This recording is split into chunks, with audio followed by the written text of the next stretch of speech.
horlama apareyine hangi durumlarda ihtiyaç duyulur? Şöyle, horlama çağımızın en büyük problemlerinden bir tanesi. Hiç kimse horladığını kabul Hiçbirimiz de kabul etmez. etmeyiz. Ama bu gerçekten aslında bizim sağlığımız için.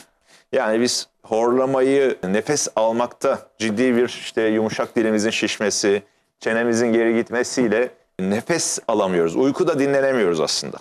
Peki biz bu işi nasıl çözüyoruz? Bunu biz aynı ortopedik aparatlar gibi, ortodontik aparatlar gibi aparatlar yapıyoruz. Alt çenemize önde olarak bir horlama aparatı takılıyor. Alt ve üstte ayrı olarak. Ve alt çenemizi birazcık daha öne alarak uyuduğumuz zaman aslında hiçbir zarar da yok. Hemen bir dijital ölçü alıyoruz. Hemen 3-5 günde kişiye özel malzemeler havayolu hesaplanarak geliyor. Havayolunu açtığı zaman sabah kalktığınız zaman dinç kalkıyorsunuz. Dinlenmiş O kalkıyorsunuz. nefes alamamak kötü bir şey.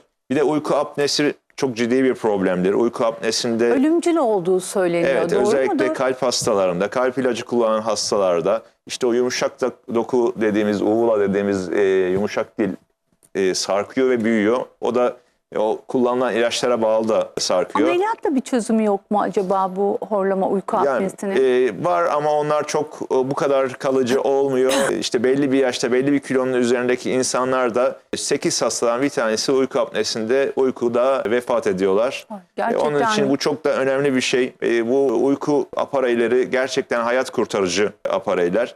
Hem zinde kalkmanızı sağlayacaktır, hem daha vücudun az yorulmasını, hem daha geç yaşlanmamızı sağlayacak, hem de etrafımızdakilere ses noktasında rahatsızlık vermeyecek mucizevi Çok bir önemli aparat. bir şey o ya. Tabii. Yani kişinin kendinin duymadığı bir şeyden dolayı etrafına vermiş olduğu rahatsızlık Evet. aslında psikolojik olarak da kişiyi çok ciddi etkileyen bir durum.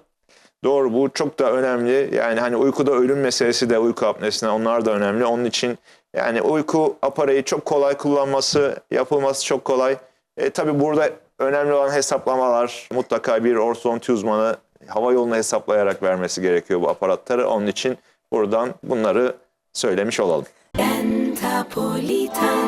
Gülüşünüzü önemsiyoruz.